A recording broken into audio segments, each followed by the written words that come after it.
اب ہم جانور خریدتے وقت کی بات کر رہے ہیں. اب ہم منڈی پہنچ گئے, اور منڈی پہنچ کے ہم کن امور کا خیال رکھنا چاہیے؟ تو سب سے اہم بات یہ ہے کہ منڈی پہنچنے کے بعد ہمیں دیکھنا ہے کہ ہم خریداری جو کر رہے ہیں, خرید و فروخت کے احکام پہ عمل کر رہے ہیں کہ نہیں کر رہے. ایسا نہ ہو کہ ہم نے بولا یار جانور میں نے بیوپار کو چونا لگایا کہ میں ایسا سستا کر کے لے آیا جھوٹ بول کے. تو بھائی آپ نے اس کو وہاں چونا لگایا, یہاں آپ کو ثواب میں چونا لگ جائے گا. یہ مقدس خریداری ہے. یہاں پر جو ہے نا کسی کو بیوقوف نہیں بنائیں, ورنہ آپ اپنے آپ کو بیوقوف بنا رہے ہیں. تو خریداری کے احکامات, خریداری یہ میں نے پہلی بات لکھی ہے کہ جمعے کی اذان کے وقت خریداری نہ ہو.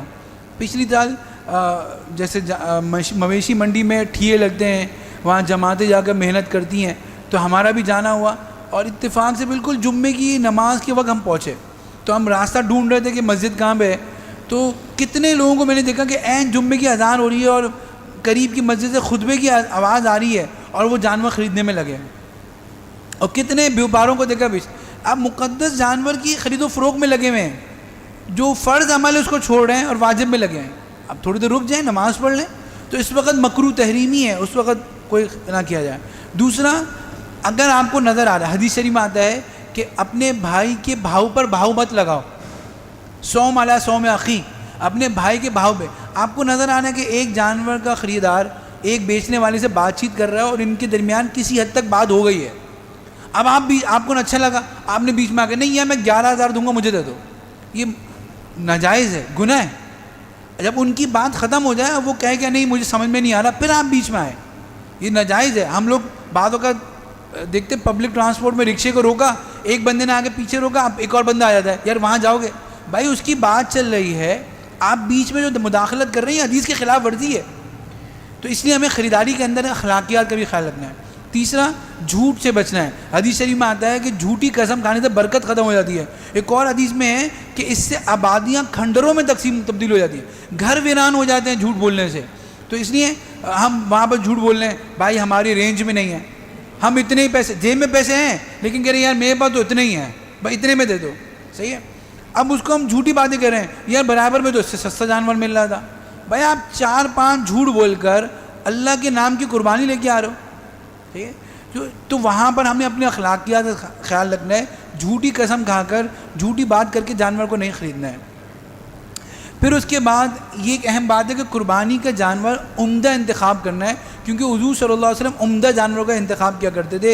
حضرت عائشہ رضی اللہ عنہ فرماتی ہیں کہ رسول اللہ صلی اللہ علیہ وسلم جب قربانی کا ارادہ فرماتے تو 2 بڑے فربا, موٹے تازے سینگ والے, رنگت میں ایسے سفید جن میں سیاہی ملی ہوتی ہے, جس کو چت کبرا کہتے ہیں, کہ آدھا سفید آدھا کالا, اور خصی مینڈے کی قربانی کرتے. یعنی آپ 2 جانور خریدتے.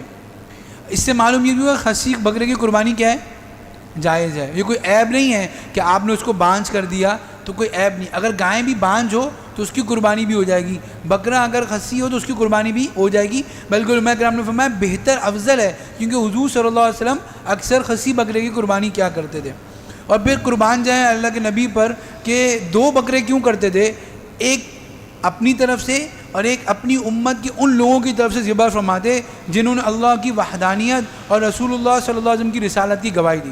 یعنی میرے نبی تو میرے پیدا ہونے سے پہلے ہی میری محبت میں میرے لیے قربانیاں کر کے چلے گئے, اور میں اتنا نالائق ہوں کہ میں حضور کی طرف سے قربانی نہیں کرتا.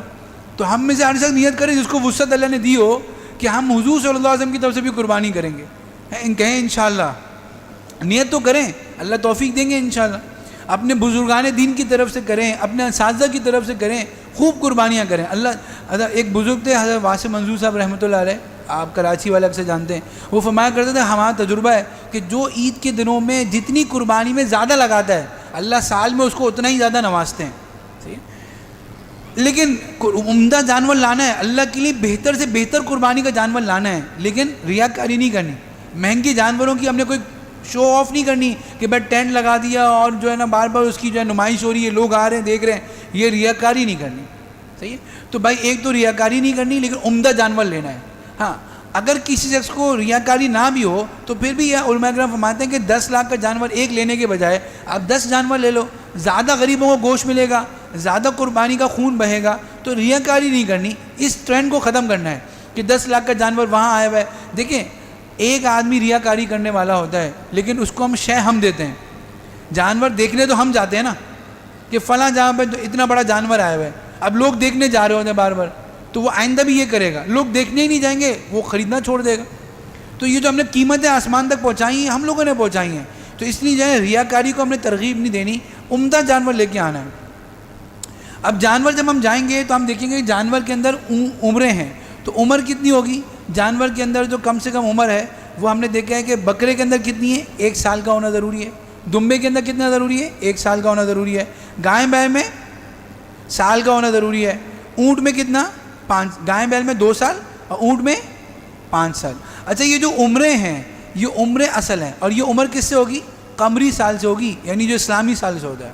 یعنی اگر ذی الحجہ کے اندر کوئی بکرا پیدا ہوا 13 ذی الحجہ کو، تو اس کی اس سال قربانی ہو سکتی ہے؟